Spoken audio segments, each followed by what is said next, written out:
Hey guys, tonight we are going to jointly unveil a story that history often overlooks. A tragedy more heartbreaking than even the most notorious beheadings of the Tudor era. When we talk about the unfortunate wives of King Henry VIII, we immediately think of Anne Boleyn, who was betrayed and lost her life. But there is another woman who endured an even deeper humiliation. Anne of Cleves, the queen instantly rejected by Henry VIII because he called her ugly, the wife he absolutely refused to touch. The pitifulness of Anne of Cleves does not just lie in being shunned. She was an innocent German girl, raised in such a sheltered environment that she completely failed to grasp the true meaning of the marriage she was entering. She came to England as a bride, but was treated like a defective product, publicly insulted by her husband, and replaced with a young mistress.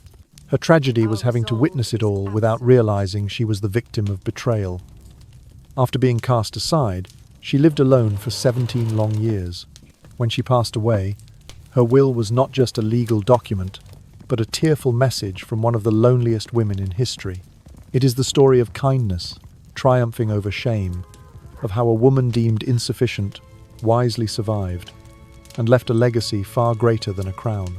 So, before you get comfortable, take a moment to like the video and subscribe, but only if you genuinely enjoy what I do here. Please let me know where you are and what your local time is right now. I am always curious to know from which time zones our community is drifting off to sleep. Now, dim the lights, maybe turn on a fan for that soft background hum, and let's ease into tonight's journey together. Anne of Cleves, originally named Anna, was born on the 22nd of September in the year 1515 at Swan Castle, on the riverbank near the city of Düsseldorf.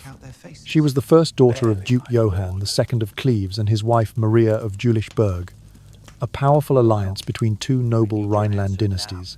Her father, Johann II, inherited the territory of Cleves and held a prominent position at the court of the Holy Roman Empire, while her mother Maria directly managed domestic affairs in Jülichburg, demonstrating that women in this royal house wielded real authority alongside men. Anne grew up in a close-knit family with 3 siblings, 2 elder sisters, Sibylla and Amalia, and 1 younger brother, Wilhelm. Sibylla was poised and dignified, accompanying Anne everywhere and sharing all the secrets of courtly etiquette. The youngest sister, Amalia, was a devout adherent of the Lutheran faith, and often prayed by candlelight with Anne. Wilhelm, the only son, later became Duke of Cleves, and ultimately decided Anne's marital future. The bonds among the siblings were strong, steeped in noble discipline, yet overflowing with affection. From an early age, Anne received a thorough education according to German aristocratic tradition. In the mornings, she studied estate law, taxation, and property management, essential knowledge for ruling a territory. In the afternoons, she practiced sewing, cooking, and wardrobe preparation in an elevated style. Each delicate stitch on her evening gowns was adorned with glittering crystals, ready for lavish winter banquets. As dusk fell, Anne immersed herself in violin practice and sang sacred hymns with the musicians in the great hall. At night, she rehearsed courtly rituals and manners before hundreds of guests at evening banquets. All of this combined to shape her image as a princess both learned and graceful. Yet it was this very arranged marriage that cast Anne into tragedy. In 1539, after Queen Jane Seymour died in childbirth, King Henry VIII of England needed to reinforce a political alliance with the continental Christian princes. His chief minister, Thomas Cromwell, set his sights on Cleves and persuaded Duke Wilhelm to send his daughter to England as the king's wife. Negotiations dragged on for months until November 1539, when the English envoys caught glimpses of Anne and her sister Amalia behind heavy veils.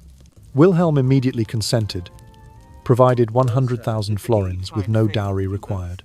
Anne, then just 24 years old, departed Cleves on the 30th of December in 1539, bidding farewell to her mother, her sisters, and the splendid castle. She journeyed across the English Channel, with hopes of a marriage that would bring her great renown. However, no one had clearly explained what royal marriage truly entailed, and she managed only to learn a few rudimentary English phrases before boarding the ship. When Anne set foot on English soil, the populace poured into the streets to greet her, cheering as if for a new queen. Every noble letter praised her. As beautiful as a Hans Holbein portrait, tall, with bright blue eyes and golden hair. The wedding, originally set for the 25th of December 1539, was postponed until the 6th of January 1540, much to Henry's impatience. On the 1st of January 1540, Henry, disguised, burst into Anne's chamber and knelt to kiss her hand, his romantic plan being that she would instantly recognize her destined lord. But Anne, raised in Cleves's strict gender separation, was astonished and recoiled, believing him merely a strange visitor. Humiliated, Henry stormed out and returned, dressed in royal purple, causing Anne only then to realize she faced the king himself. On that day, she bowed her head in terror, received his cold kiss, and stood frozen in bewilderment. After their fateful encounter, Henry returned to Greenwich in a rage. He criticized Anne's appearance, doubted her virginity, and quietly set about building grounds for annulment based on her previous betrothal to the Duke of Lorraine. Within weeks, Anne, still queen by ceremony, witnessed him freely crossing the Thames each evening to visit his 16-year-old mistress, Catherine Howard, in full view of court. When the marriage failed to meet expectations, Henry swiftly stripped Anne of her title, leaving her to live alone in empty castles for 17 years. No husband, no family, only servants who pitied her. Anne was so innocent that she did not grasp what marriage truly meant. She believed that holding hands and saying goodnight sufficed. She passed away on the 16th of July in 1557 at the age of 41, ill and forgotten. In her final will lay the most heartbreaking truth about the loneliest queen in history, a truth revealed through precise numbers and dates that moves every heart that reads it. Anne was born in September 1515 at Swan Castle on the banks of the Rhine near Dusseldorf, the first daughter of Duke Johann II of Cleves and his wife Maria of Jülichburg. In the noble house of Cleves, women were entrusted not merely with courtly ceremony but with genuine authority. They managed estates, oversaw finances, and participated in political decisions alongside their male relatives. From her earliest days, Anne was steeped in this culture of shared governance, observing her mother Maria exercise real power in Jülichburg, while her father Johann handled broader ducal affairs. Anne's childhood unfolded at Berg Castle, where she grew up with 3 siblings: her elder sister Sibylla, her younger brother Wilhelm, and her younger sister Amalia. Sibylla, graceful and reserved, was a constant companion in Anne's lessons on courtly comportment, guiding her through the protocols of bowing, speechcraft, and the art of receiving esteemed guests. Wilhelm, as the only son, carried with him the weight of dynastic continuity, and he would one day determine the alliances made through his sisters' marriages. Amalia, devoted to the burgeoning Lutheran faith, often knelt beside Anne to pray by flickering candlelight, instilling in her a reverent sense of devotion. Despite the strictures of noble discipline, the 4 children forged deep bonds of affection, their days filled with shared laughter and mutual support. In that same noble tradition, Anne's education was both rigorous and wide-ranging. Mornings were reserved for the technical disciplines of estate management.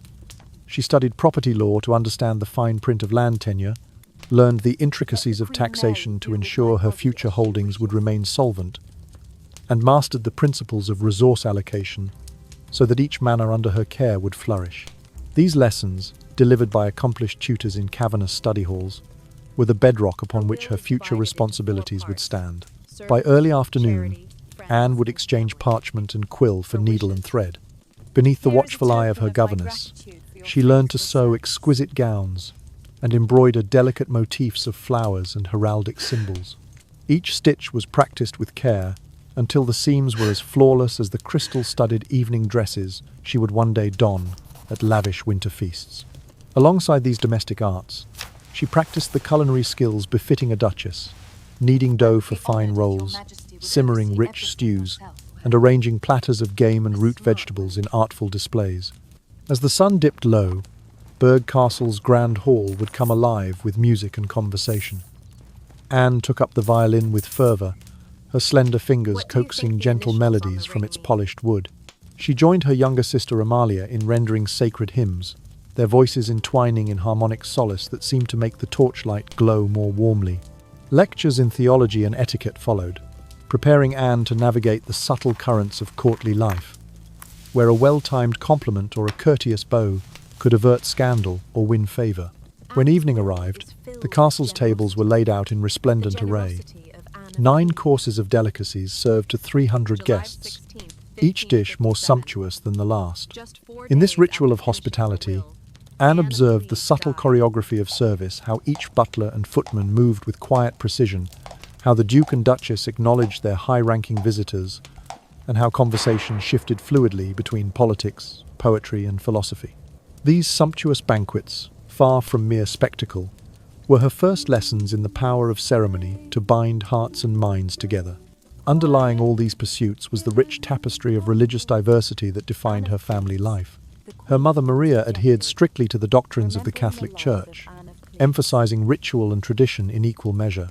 Her father Johann, while baptized Catholic, followed the teachings of Martin Luther to an extent, reading the Reformer's sermons and engaging in theological debate with sympathetic courtiers. Sibylla, emboldened by the currents of Lutheran reform, maintained a fervent passion for the new Protestant liturgy, while Amalia devoted herself fully to the Reformed creed, inviting itinerant preachers to the castle chapel. This religious fluidity was Anne's inheritance, a lesson in tolerance, resilience, and the art of bending without breaking.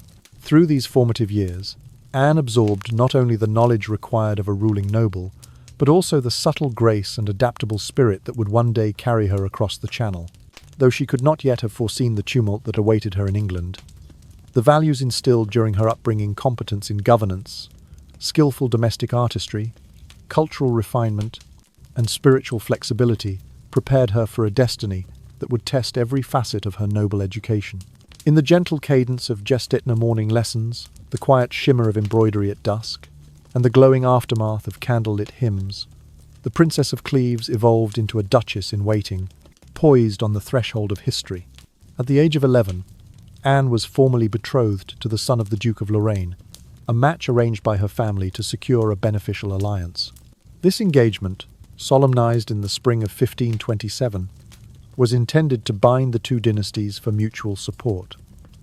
Yet by the time she reached 18, the betrothal was quietly dissolved. 7 years after the promise was made, both courts agreed that circumstances had changed, and in the summer of 1534 the engagement was annulled without scandal or fanfare. Anne, still in the bloom of youth, displayed neither bitterness nor dismay. Instead, she returned to Cleves with a calm acceptance, as though relieved to shed the weight of a commitment she had never chosen for herself. A handful of years later, when Anne was 23, her father, Duke Johann II, passed away in the late winter of 1538. His death, on the 22nd day of February in that year, transferred the ducal mantle to her younger brother, Wilhelm. As the new Duke of Cleves, Wilhelm assumed full authority over the family's territories, finances, and diplomatic engagements. It was he who, in his first official act, revisited the possibility of forging a marital alliance that would elevate the prestige of the House of Cleves on the European stage. Almost concurrently, across the English Channel, King Henry VIII suffered the tragic loss of his third wife, Jane Seymour, who died after childbirth on the 24th of October in 1537.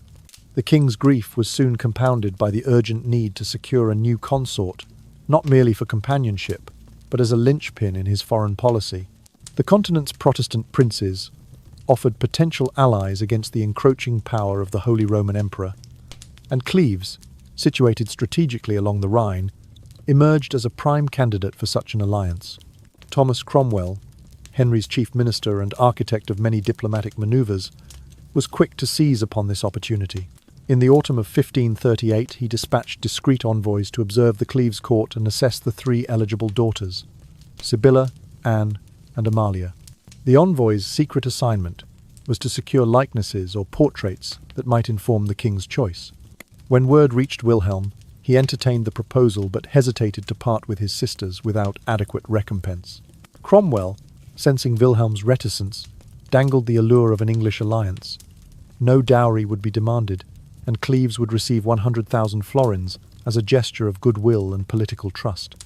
The decisive moment arrived in November of 1539, when the English ambassadors finally glimpsed Anne and her younger sister Amalia behind heavy veils at a courtly gathering. The effect was said to be captivating. The ladies appeared serene, poised, and graceful, even in partial concealment. Convinced by their dignity and beauty, Wilhelm accepted the terms at once, agreeing to send Anne to England as Henry's bride in exchange for the 100,000 florins, with no requirement of a traditional dowry. For Anne herself, then recently turned 24, this arrangement was presented as an honour and a duty to her family. No one asked how she felt about leaving the only home she had ever known. In late November 1539, she bid farewell to her mother Maria, her sisters Sibylla and Amalia, and the ancestral halls of Berg Castle. With a modest retinue and hastily packed trunks, she embarked on the journey southward, her heart full of expectation for the role she was to play at the English court. The voyage across the English Channel proved more arduous than anyone had anticipated. Autumn storms battered the vessel, and fierce winds delayed its departure from the port of Calais. Anne and her attendants found themselves stranded for days in the damp uncertainty of the French port, their spirits swaying between anticipation and unease as waves crashed against the hull. Eventually, the sea grew calm enough for the crossing, and the little fleet set forth under a slate-grey sky, each sail billowing with cautious hope. Throughout those tense hours, Anne reflected on the path that lay before her. From a sheltered upbringing in Cleves, where mornings were devoted to estate law and afternoons, to needlework and music, to the unpredictable courts of England, where royal favour could be as fleeting as a candle's flame. Yet she pressed on, buoyed by the thought that her arrival in England, whenever it came, would herald a new chapter for both herself and the Duchy of Cleves. In the quiet lull of the ship's motion, her mind drifted between memories of home and dreams of what awaited, an unsteady passage that mirrored the delicate balance of duty and destiny she was entrusted to uphold. And so, under a sky heavy with cloud and promise, Anne of Cleves sailed toward her unknown future, the gentle lullaby of the waves carrying her onward to a fate she could not yet fathom. When Anne at last set foot on English soil in early December 1539, the populace of the port town poured into the streets to greet her with cheers and waving hands. Soldiers and sailors lined the quay.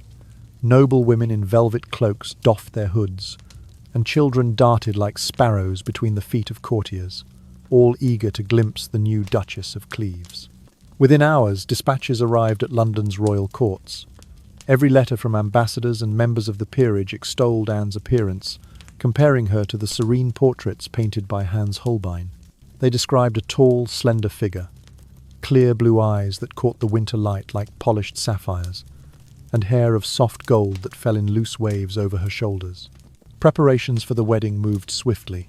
Originally slated for Christmas Day in the year 1539, the ceremony was postponed to the 6th of January in the year 1540, to ensure that every detail from the choice of silken tapestries in Westminster Abbey to the supply of exotic spices for the feast could be attended to without haste. Yet King Henry VIII, whose impatience was as legendary as his appetite for pageantry, grew restless at the delay.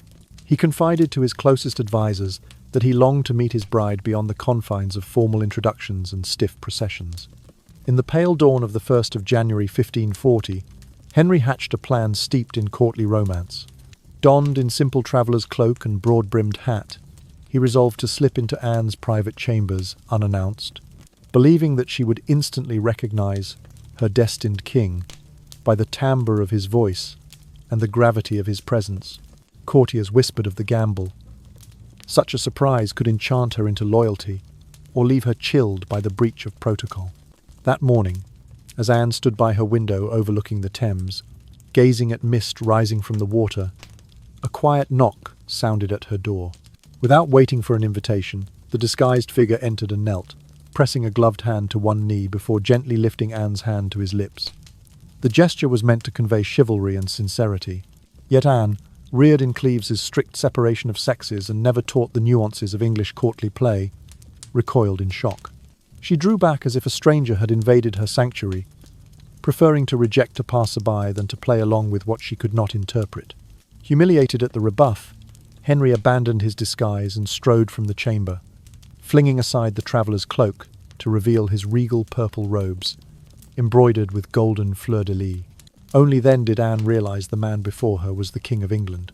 Under the vast canopy of her curtained bedchamber, she bowed her head, heart pounding, and accepted his kiss.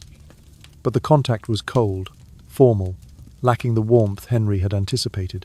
He withdrew swiftly, leaving Anne standing alone amid the velvet draperies, her mind awhirl with confusion and dread.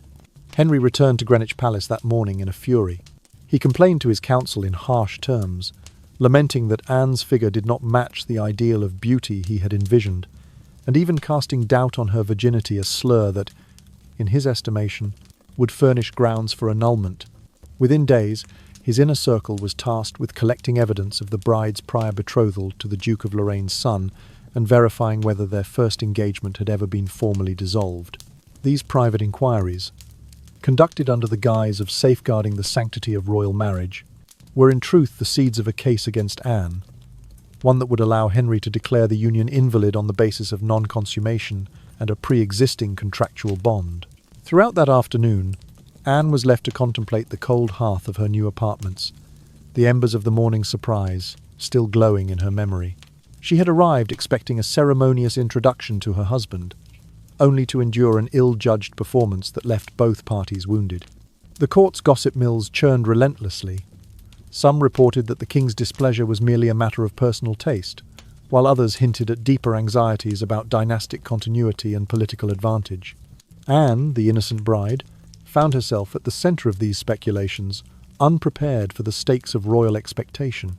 By nightfall, as candles guttered in their sconces, Anne sat by a small table, her heart heavy. The corridors beyond her door echoed with distant laughter and music riots of revellers celebrating the coming union that now seemed irrevocably tarnished. The hallmarks of a royal fairy tale parade banners, trumpeters' fanfares, and sumptuous banquets already felt out of reach. And yet, in that hush before sleep, she clung to the hope that reason and mercy might yet prevail in the king's mind, sparing her from the fate of a queen discarded. Thus ended Anne's first day as a guest of the English court. Greeted with acclamation at dawn, surprised in her chamber by midnight, and left at dusk to ponder a union that threatened to unravel before it had truly begun. On the 6th of January in the year 1540, Anne and King Henry VIII stood side by side before the high altar at Westminster Abbey, exchanging vows that bound their houses of Cleves and Tudor in solemn alliance. The ceremony unfolded with all the pageantry befitting a royal union. The choir chanted Latin hymns, trumpets blared in the vaulted nave, and a lavish feast awaited in the hall of Westminster's palace. Yet behind the gilded draperies and beneath the thundering fanfare lay a fragile accord, destined to sway in the days to come. When the dawn of the 7th of January arrived, Thomas Cromwell, Henry's counsellor and architect of the Cleves alliance, approached the king with caution. In the quiet of the royal privy chamber, Cromwell ventured to ask how the first night had fared. Henry's response was a blade cloaked in sugar. He praised the splendour of the ceremony, even as he denounced Anne's figure in harsh terms, declaring that he was perfectly capable of marital duties, yet found no consummation possible with her grace. With these words, he planted the seed for annulment, citing a pre-existing betrothal between Anne and the son of the Duke of Lorraine as grounds for a legal dissolution of their union. Despite this private cruelty, Henry maintained public decorum. Each evening, he summarily rejoined Anne at the palace table, attending the prescribed rituals of the wedding feast, toasting her health, sharing platters of roast venison and spiced pies, and echoing the courtly laughter that had once celebrated their union.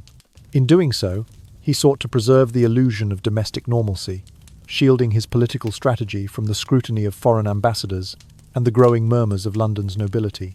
Yet in the grand townhouses and narrow alleyways near the Strand, conversation simmered with pointed questions. Ladies-in-waiting whispered behind silken fans, asking whether the new Duchess even understood the nature of marriage. Can she grasp what it means to be wife to a king? They wondered aloud, their words carried on drafts through candlelit corridors. Unaware of these insinuations, Anne remained true to her upbringing in Cleves, where holding one's husband's hand and sharing nightly farewells were taken as sufficient proof of marital bond. When asked by a curious lady whether she and the king had truly consummated their married state, Anne answered with gentle sincerity, "He kisses my hand, holds it warmly, and bids me good night. Does that not mark us as wedded?" By spring of 1540, the true depth of Henry's discontent revealed itself in the king's public attentions elsewhere. Barely 3 months after Anne's arrival, Henry was seen crossing the Thames by boat, his barge oars glinting in the morning sun, bound for Lambeth Palace on the south bank. There he visited his new mistress, the Lady Catherine Howard, niece to the Duke of Norfolk and only 16 years of age. Crowds lining both banks gasped and murmured. How swiftly the king's favour had shifted from his bride to this young noblewoman. Onlookers shook their heads in sympathy for Anne, picturing her alone in her London lodgings, still believing herself to be Henry's chosen queen. She dined each night to the echo of her own thoughts, unaware that the king's heart and his courtly attentions had been swept away to another household. The gardeners tending the palace terraces paused in their work to exchange rumours. One moment Anne was the celebrated duchess, and the next she was the subject of hushed pity. Within the palace walls, Anne found herself isolated amidst the echoes of her own expectations. The nightly rituals continued, candles trimmed, tables laid with 9 courses, servers gliding between high-backed chairs, but each gesture felt more like an act in a play than the genuine warmth of marital companionship. Hidden behind the velvet curtains of her bedchamber, she clung to the memory of that first embrace, interpreting it as the simple courtesy of a husband bidding his wife good night. Meanwhile, Henry's ministers moved with calculated precision, gathering statements regarding Anne's prior engagement to the Lorraine prince and questioning members of her household about any evidence of marital relations. Letters flew between Cromwell and the papal nuncio, discreetly framing the divorce as a matter of canonical necessity rather than personal grievance. Outside, London's street vendors and tavern keepers sold pamphlets that mocked the king's romantic miscalculation, suggesting he had wed a stranger in haste. Nobles at court speculated on the timing. If the marriage could lapse under the guise of an unconsummated bond, what shame would Cleves suffer? In the gardens at Whitehall, statues of Henry's great ancestors seemed to watch the unfolding drama with stony impassivity, as if recalling similar intrigues from centuries past. All the while, Anne remained ignorant of the quiet warfare waged on her behalf and against her. Each morning she awoke to greet a world of unfinished negotiations. Each night she retired under blankets of damask silks, trusting in the rituals that had guided her since childhood. In the gentle hush of candlelight and the soft rustle of velvet gowns, the lonely Queen of Cleves navigated her new kingdom, believing in the sanctity of her vows, even as the foundations of her marriage quietly crumbled. Thus, by the time tulips and daffodils heralded full spring, the alliance that had once promised so much now teetered on the brink of dissolution, its fate sealed by the whispered admissions of a king who refused to consummate his vows, and by a court that watched with both fascination and sorrow. And under the hush of night-time, Anne of Cleves lay awake, her heart adrift in a sea of unanswered questions, still believing that marriage meant nothing more than a nightly kiss and a gentle good night. In the quiet haze of early summer, the 6th month of the year 1540 arrived with a chilling proclamation rather than warmth. King Henry VIII, citing the spread of plague in the city, decreed that Anne of Cleves should retire to Richmond Palace for her own safety. Yet the people of London, noting the lack of pestilence in the streets and the sudden transfer of their queen to a riverside manor, soon whispered that the plague was but a pretext, a means to remove Anne from court sight without arousing diplomatic scandal. Fewer than 3 weeks later, on a morning heavy with anxious anticipation, Anne received a formal royal decree summoning her to accept an annulment. The grounds set forth were precise. The marriage had never been consummated, and her prior betrothal to the son of the Duke of Lorraine remained legally binding. Confronted with the choice to acquiesce or face ominous consequences, Anne, in her modest apartments at Richmond, allowed tears to spill unchecked, her despair echoing against the chamber walls. With a trembling breath, she summoned the Duke of Cleves's ambassador, her one true ally on English soil, and requested a meeting. In the subdued glow of candlelight, Anne spoke plainly and earnestly. She wished to preserve her family's honour and avoid any further disgrace. She proposed terms that would allow her to retain dignity and some measure of security once the marriage was dissolved. Yet the machinery of royal will proved swift and unyielding. Within a single day of her entreaties, Anne bowed to the inevitable and consented to the annulment, sparing herself and her homeland the ignominy of a contested divorce. Henry, taken aback by her humility and resignation, he had expected fervent resistance, found himself confronted not by defiance, but by a serene acceptance that undercut the drama he had envisioned. On the 12th of July in 1540, Henry issued his final terms with a flourish of ceremony and generosity. Anne was offered the choice to return to her native Germany or to remain in England as a free woman. Should she elect to stay, she would receive an annual allowance of £4,000, sterling, a sum that dwarfed the incomes of most English dukes and the lifetime usufruct of several royal residences, including Richmond Palace, Bletchingley Manor, and Hever Castle, once the home of her ill-fated predecessor, Anne Boleyn. In a public declaration, Henry proclaimed that Anne retained her chastity in his eyes, restored her title as the King's beloved sister, and accorded her precedence immediately after the reigning queen and his royal daughters. Anne, moved by such unexpected largesse, accepted these provisions with quiet grace. She went so far as to pledge that every letter she sent to her German kin would be subject to royal scrutiny, an extraordinary gesture of trust toward a king who had so recently spurned her. Thus freed from ducal duty and matrimonial bonds, Anne emerged as perhaps the freest woman in England. No husband, no father, no brother constrained her choices. She had only herself and the gentle counsel of her attendants.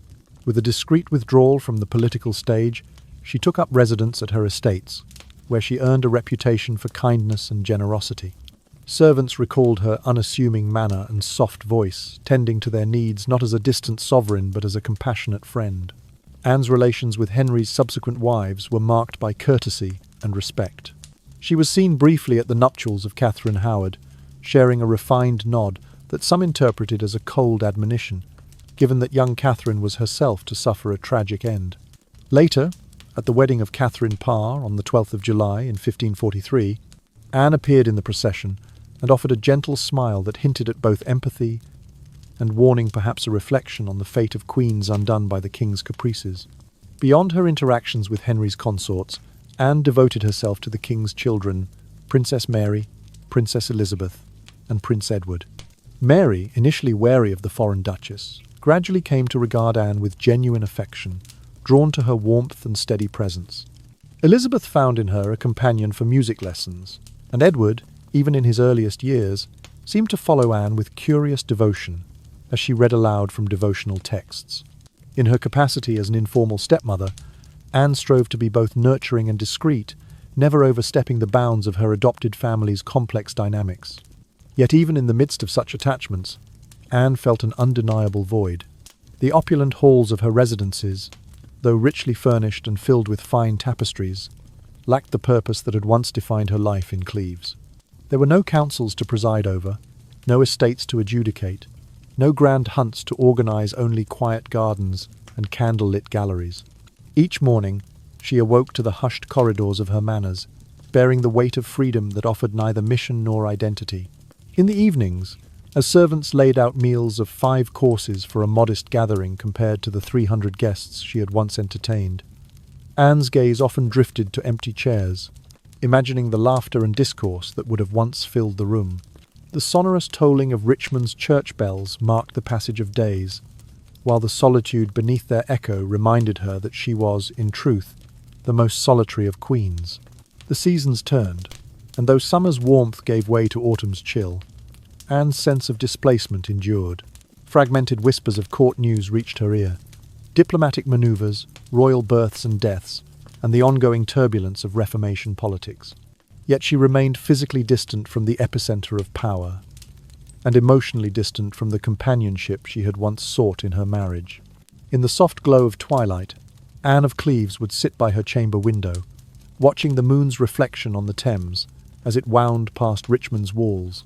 Though the world beyond her palace continued to spin with intrigue and ambition, she lingered in the quiet interlude between nightfall and sleep, where memories of her brief tenure as queen mingled with the gentle ache of solitude. It was in that tranquil moment, cocooned by silken curtains and hushed hopes, that the loneliest queen in history came face to face with the paradox of her liberty free in name, yet beholden to the emptiness that freedom could not fill. After her divorce on the 12th of July in the year 1540, Anne of Cleves settled into an independent life on her English estates. Yet the shifting tides of politics and religion under successive monarchs required her constant adaptation. When Edward VI ascended the throne on the 8th of January in the year 1547, Anne made her first public appearance in Edward's coronation procession. Draped in sombre velvet and lace, she stood among the assembly at Westminster Abbey, witnessing the anointing of the young king who was barely 10 years old. In those early years of Edward's reign, the realm moved decisively toward the Protestant Reformation. Building on the work of Thomas Cranmer, Archbishop of Canterbury, the Church of England was reformed with new liturgies and doctrinal statements influenced by Lutheran and Zwinglian thought.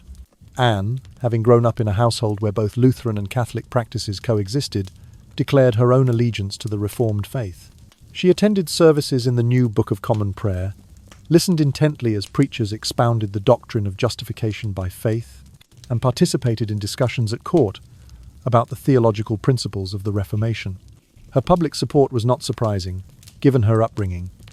Her mother Maria, though a Catholic by title, had shown leniency toward Protestant ideas, and her sister Amalia had embraced the principles of Martin Luther with fervour. Anne's Protestant profession served her well, while Edward's counsel favoured those who upheld reform. Yet political fortunes shifted again with Edward's untimely death on the 6th of July in the year 1553, at the age of 15. The throne passed not to Mary, Edward's half-sister, but briefly to Lady Jane Grey, a 9-day queen before Mary Tudor asserted her claim. On the 17th of July, in 1553, Mary I was proclaimed queen, and the pendulum swung back toward Catholic restoration. Recognizing the precariousness of her position, Anne swiftly adjusted her religious stance. In the autumn of the same year, she formally renounced her earlier Protestant affiliation and professed her loyalty to the Roman Catholic Church. She received a private reception to the sacrament under the restored Latin Mass and renewed her vow of Catholic faith at Whitehall Palace. Her willingness to conform to the Queen's religious policy demonstrated not only her deference to authority, but also her strategic acumen.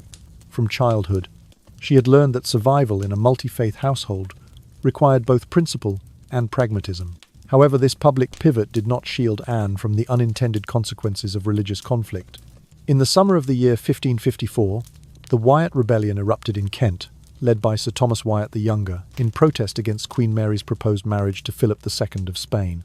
The uprising threatened to destabilise the realm, and suspicions fell upon anyone with known Protestant sympathies. Despite her recent recantation, Anne's earlier reputation as a supporter of the Reformation made her a suspect in the eyes of the Marian government. As a result, Anne was temporarily placed out of favour. She ceased to receive invitations to court functions and was asked to confine her travels to her own properties. The royal invitations that once summoned her to entertainments in London and Greenwich grew silent, and the formal honours that marked her status as the King's beloved sister were quietly withdrawn.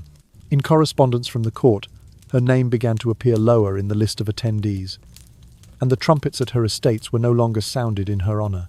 Gradually excluded from the centre of power, Anne never regained her former prominence.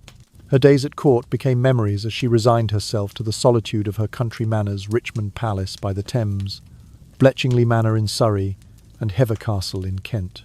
Though she retained her substantial income and households of loyal servants, the grand halls felt emptier without the bustle of courtly life.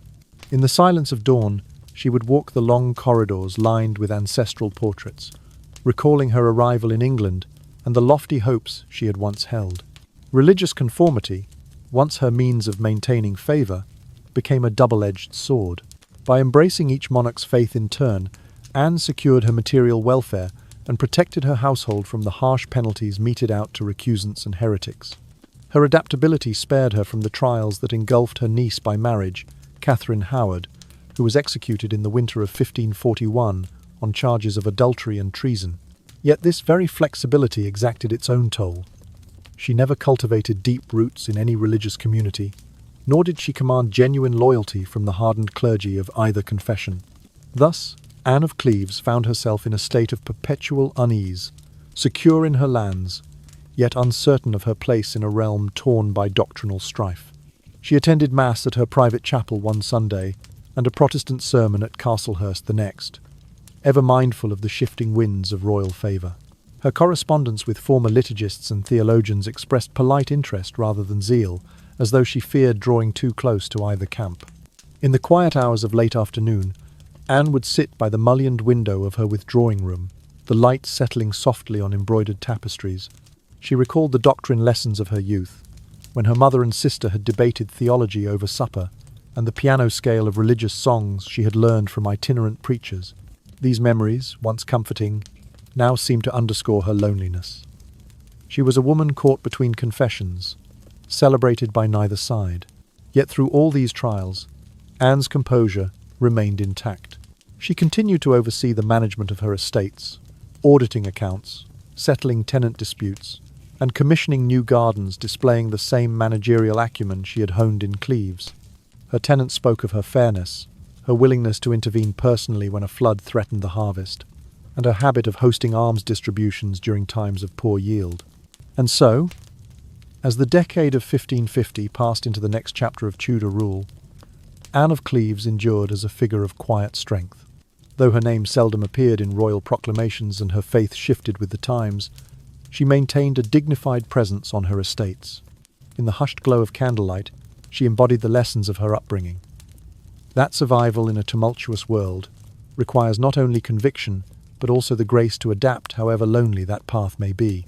In the gentle hush of spring in the year 1557, Anne of Cleves began to fade. Her once rosy complexion turned a ghostly pallor.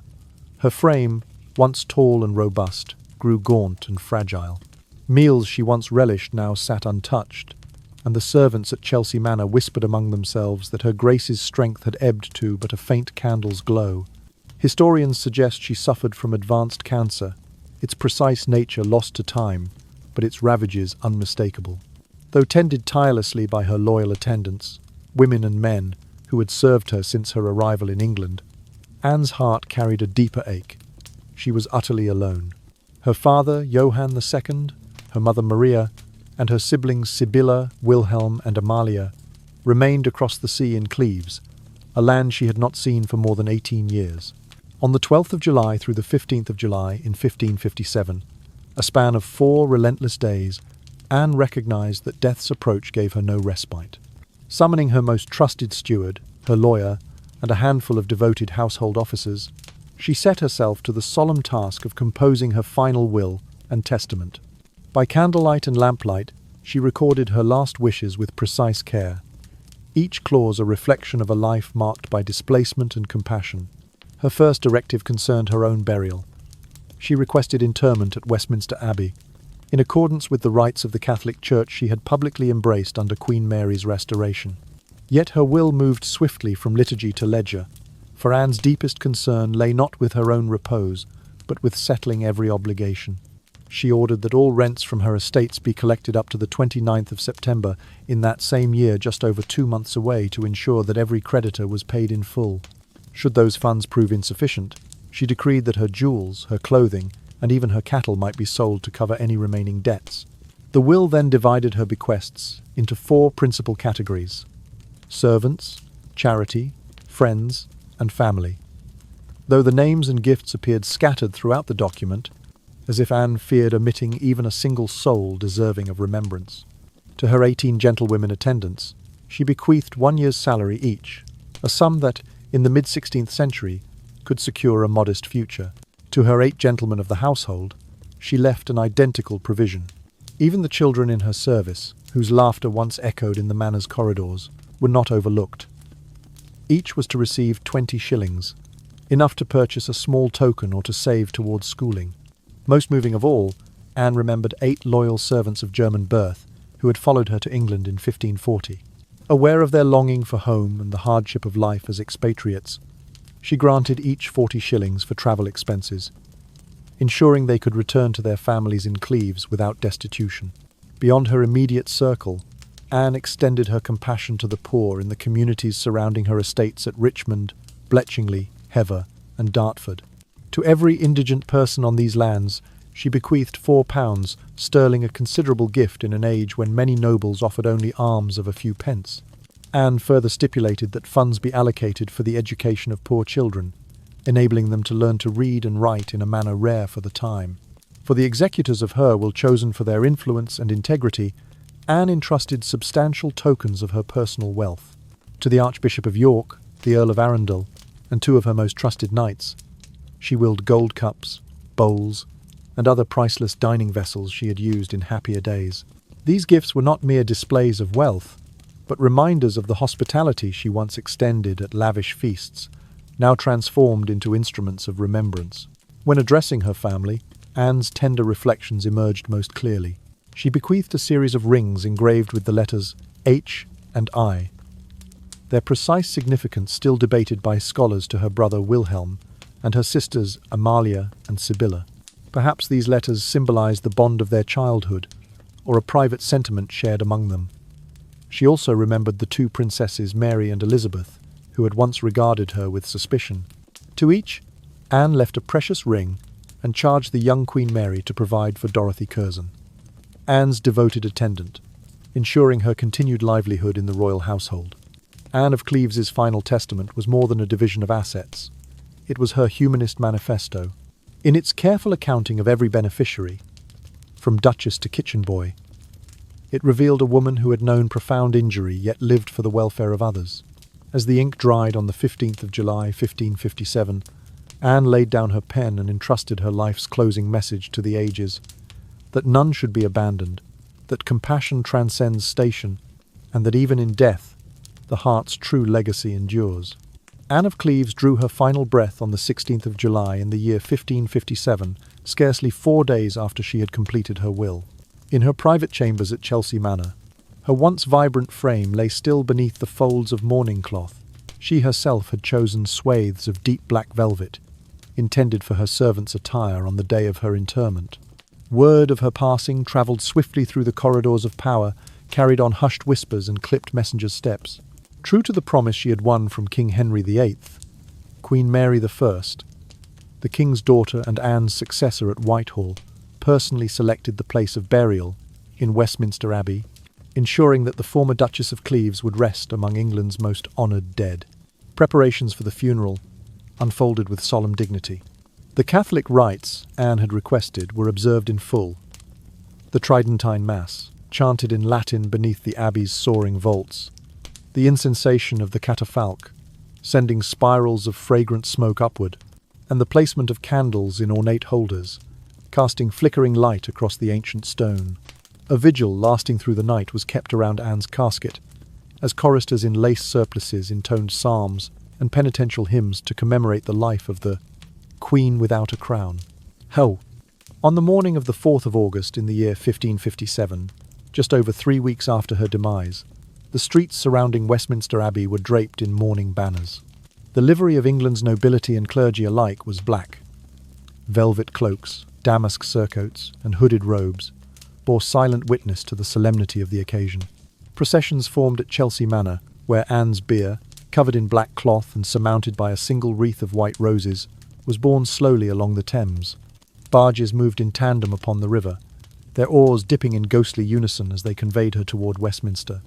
Upon arrival, the coffin was carried beneath the south aisle of the Abbey, into the crypt area reserved for royalty and the highest-ranking prelates. There, in the faint light that filtered through stained glass, the mourners watched as a rough-hewn stone slab was set atop the burial vault.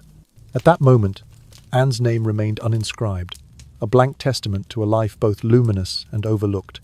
Her epitaph would not be carved until more than 4 centuries later, when the Abbey's custodians, moved by the story of her gentle endurance, finally inscribed, Anne of Cleves, Queen of England, born 1515, died 1557.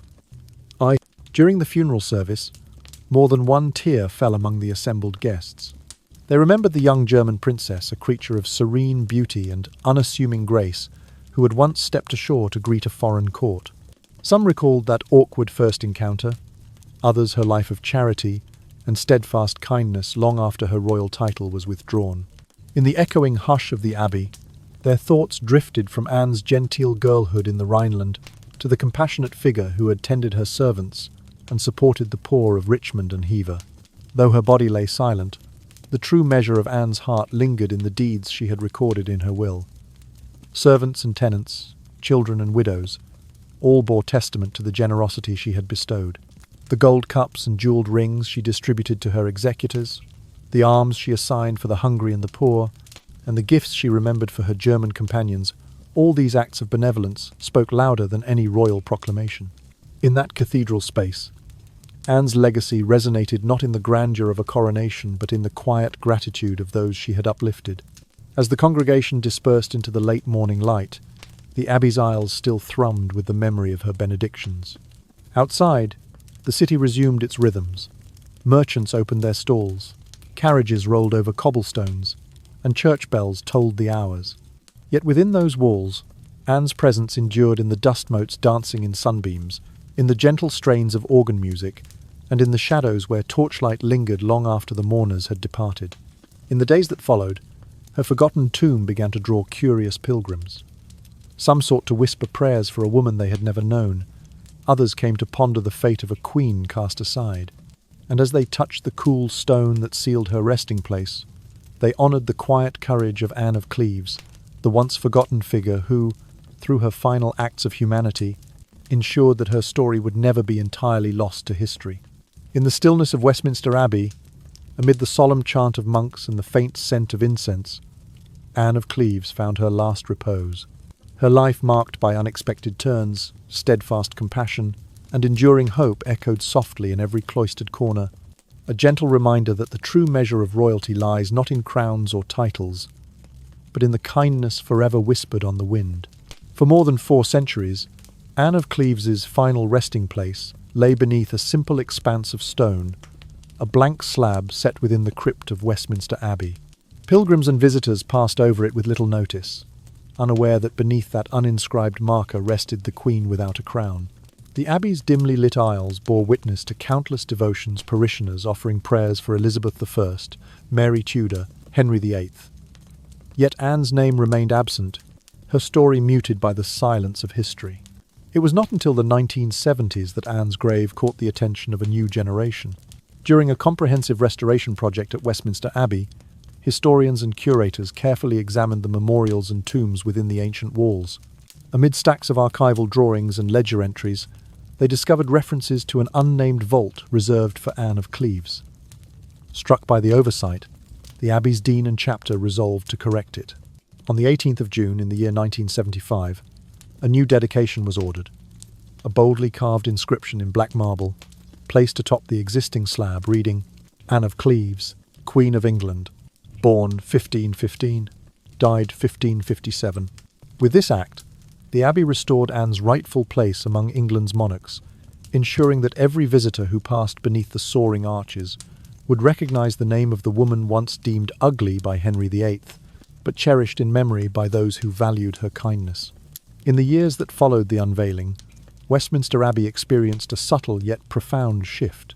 Tour guides, now armed with the newly inscribed tomb, began to recount Anne's journey, from Swan Castle in the Rhineland to the courts of Tudor London, through an annulled marriage and a life of solitary grace. Visitors, once indifferent, paused before her grave, reading the dates that framed a life of struggle and compassion. Scholars, too, were drawn to Anne's narrative, intrigued by the paradox of a queen discarded yet ultimately commemorated centuries later. Symposia and historical conferences began to feature Anne of Cleves as a subject of renewed interest. At the annual meeting of the Royal Historical Society in 1977, a session titled Forgotten Queens of Tudor England allocated its keynote address to Anne's life and legacy. Experts highlighted her strategic generosity, her bequests to servants, her alms for the poor, and her thoughtful distribution of precious rings, and argued that Anne's true power lay not in the consort's ceremonial role, but in the humanity she embodied.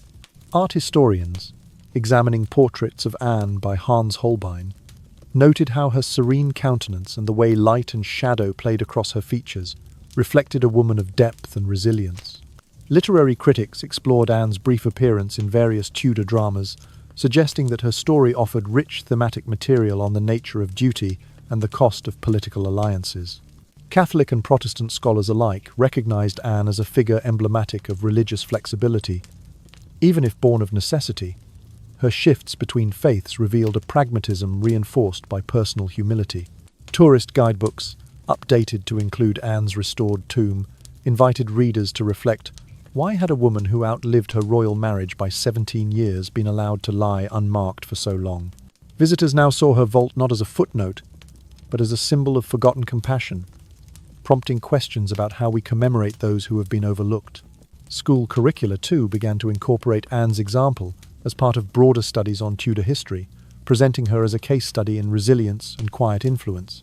For the Abbey custodians, the decision to inscribe Anne's name served as a reminder of their duty to preserve all facets of history, even those once silenced. Each morning, as sunlight filtered through the Abbey's great east window, It illuminated the marble letters of Anne's epitaph, ensuring that her presence would be felt by every pilgrim who entered her sanctuary. Thus, the once blank slab transformed into a beacon of remembrance. In the hush of the abbey, Anne's story resonated anew, a testament to the enduring power of kindness over circumstance, and to the way a single act carving her name in stone could rekindle centuries-old echoes of a life lived for others. In that solemn space, the name Anne of Cleves finally spoke her legacy aloud, inviting all who pause there to remember that true sovereignty lies not in crown or title, but in the compassion we leave behind. Despite her lack of political authority in later years, Anne of Cleves bequeathed a profound spiritual legacy, one characterized by boundless compassion, meticulous care, and a capacity for adaptation in the face of adversity. The most striking illustration of this legacy is found in her final will, written between the 12th and 15th of July in the year 1557. There, she arranged for funds to enable 8 German servants who had loyally accompanied her since she departed Cleves in 1540 to return to their homeland, granting each 40 shillings for travel expenses. This gesture, though modest in the vast economy of Tudor England, spoke volumes about Anne's gratitude and sense of responsibility toward those who had placed their trust in her across foreign waters. It demonstrated a steadfast commitment to the welfare of individuals, often overlooked by courts more preoccupied with rank and protocol. Anne's compassion extended far beyond her immediate household. In her will, she devoted considerable sums to the poor residing on her estates at Richmond, Bletchingley, Hever, and Dartford, allocating £4 to each indigent person. She specifically instructed that part of these funds be used to educate impoverished children, an exceptional philanthropic act in the mid-16th century, when charitable giving typically took the form of alms, baskets, or one-time gifts. By advocating for education, Anne revealed a visionary understanding that true empowerment arises from knowledge as much as from material aid. In this respect, her actions transcended the petty disputes of a fractious court and echoed a humanistic spirit that celebrated the inherent worth of every individual. Today, libraries and museums across the United Kingdom, and indeed in continental Europe, display facsimiles of Anne of Cleves's will as a remarkable example of Renaissance humanism. Scholars prize it not only for its legal and historical significance, but also for the insight it offers into Anne's personal character.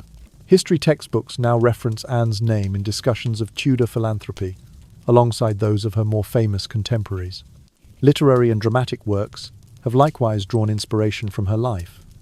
Playwrights have crafted scenes around her insistence on caring for her servants. Novelists have woven narratives that emphasize how a discarded queen could nonetheless wield moral authority.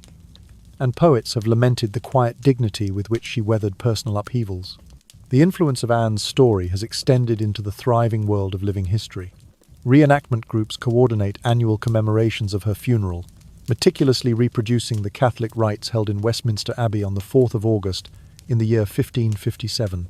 Participants don period-accurate clothing, black velvet morning gowns for women and somber doublets for men, and process through the Abbey's nave in solemn procession, carrying banners bearing Anne's coat of arms. Anglican clerics trained in pre-Reformation liturgy chant the same Latin hymns recorded in the Abbey's funeral register, while volunteers distribute leaflets that detail Anne's life, her marriage to Henry VIII, her principled divorce, and her acts of kindness. These events, staged in the cool shadow of the Abbey's vaults, invite the public to immerse themselves in the atmosphere of mid-Tudor England and to ponder the ephemeral nature of power. Through these living history performances, audiences gain more than a recreation of pomp and ceremony. They glimpse the soul of a woman who, though stripped of political influence, enriched the lives of those around her. Visitors often speak of the hush that falls over the Abbey during the vigil reenactment, a stillness that seems to echo Anne's own quiet dignity in her final days. The resonance of her story prompts questions about the measure of greatness. Is it crowned heads and battlefields, or is it found in the simple, unwavering care we extend to one another? Indeed, Anne of Cleves's life offers a timeless lesson in humanness. She did not need a crown to validate her worth. She affirmed it through acts of empathy, through a will that remembered the overlooked and the vulnerable. Her flexibility in the shifting religious and political currents of mid-16th century England ensured her survival, but it was her steadfast commitment to her servants and her charity to the poor that secured her enduring reputation. As living history reenactors file past her tomb, as students read her will in history classes, and as scholars debate the engraving of the letters H and I on her bequest rings, Anne's example shines through centuries of change.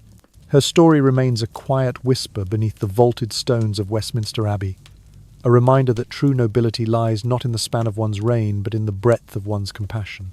And so, in the soft glow of candlelight and the hushed reverence of visitors, Anne of Cleves endures a testament to the boundless potential of kindness in a world often ruled by power. Though granted the legal right to marry again by the annulment terms set on the 12th of July in the year 1540, Anne of Cleves never chose to remarry. For 17 years following her divorce from King Henry VIII, she remained unmarried, even as she was wealthy, well-respected, and still in the prime of her life.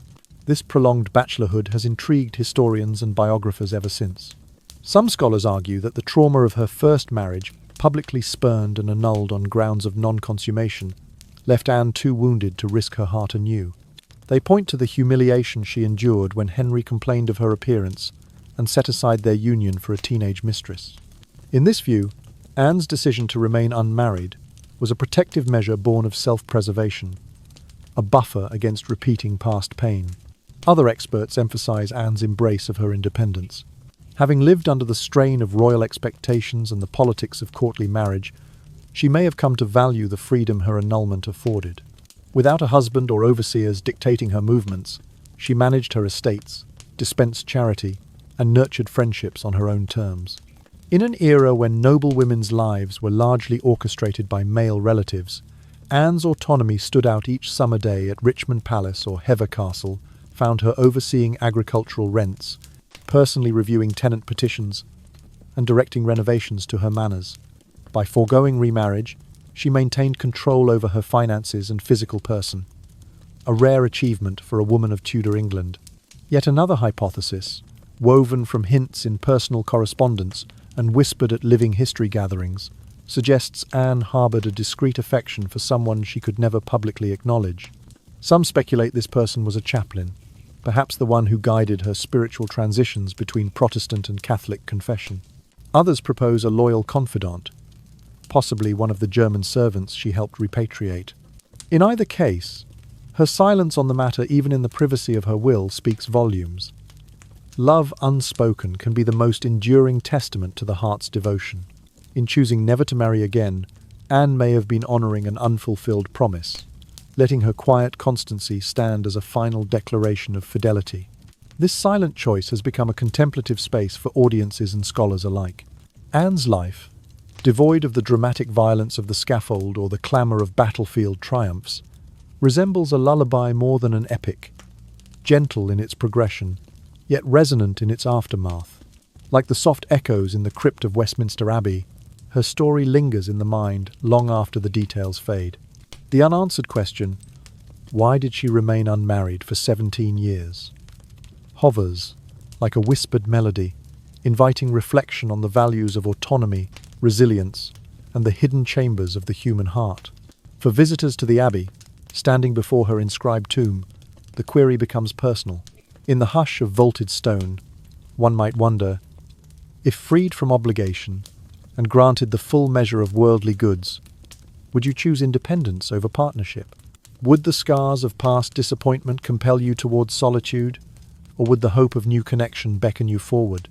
Anne's solitary path suggests that the truest form of strength may lie not in the forging of new bonds, but in the steadfast maintenance of one's self.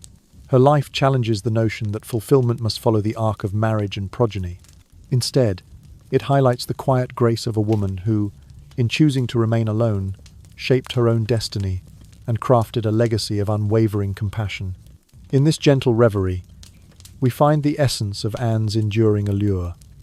Her life was not marked by the clang of swords or the roar of courtly intrigue, but by the subtle harmonies of charity, loyalty, and dignity. She gave her name to a stone slab, only to have it rediscovered centuries later, a testament that even the softest song can carry the greatest truth. And so, as the candlelight flickers and the Abbey's arches sigh, the final refrain of Anne of Cleves' story rings clear. If you had the choice, Would you bind your heart to another, or would you guard it as your most precious liberty? In the answer to that question, each listener finds a reflection of their own soul. And so, as we draw the final curtain on this gentle tale of Anne of Cleves, imagine the soft glow of candlelight flickering on weathered stone, each flame dancing with memories of compassion and quiet dignity. Let your breath slow and deepen, as if you were the gentle river that carried a lonely queen toward a new life defined not by crowns but by kindness. Envision the distant toll of a bell, its echo fading into the hush of twilight, and feel the tender warmth of understanding settle in your chest, reminding you that even in solitude there is strength, and in vulnerability there is lasting grace. Let the story's final whisper be a balm to your mind, that true dignity arises not from power or prestige, but from the simple acts of care we extend to those around us even, and especially when no one is watching. Picture Anne, in her final quiet days, arranging her small treasures not for display but for the hands of others. 8 loyal servants freed to return home, hundreds of poor souls given a measure of hope, and the memory of a princess whose greatest royalty lay in her heart. Allow that image to drift in your thoughts like a lullaby, soft and unwavering, guiding you into a place of calm reflection. As you let your eyelids grow heavy, consider the message she left behind, that every life, no matter how ordinary it may seem, holds the power to illuminate the darkness around us. In the tapestry of history, her thread may appear slender, but it shines with an inner light, teaching us that compassion transcends borders, that generosity can outlast dynasties, and that love need not conquer kingdoms to conquer the soul. Let the final image linger gently in your mind. Anne of Cleves, not as a discarded queen, but as a steadfast friend to the forgotten and a guardian of fragile hopes. Feel the warmth of her legacy as a soft hush against your thoughts, a reminder that kindness is a treasure more enduring than any crown. With that quiet assurance, let the world's clamour recede and drift on the slow current of your own breathing. And now, as the last embers of this story settle into memory, I invite you to carry its gentle wisdom into your dreams. May you sleep as peacefully as Anne did in her own calm repose, knowing that grace and empathy are gifts we give ourselves as much as others.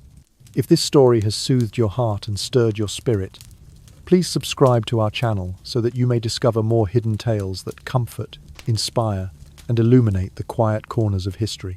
Good night, and may your dreams be as gentle and kind as the legacy of Anne of Cleves.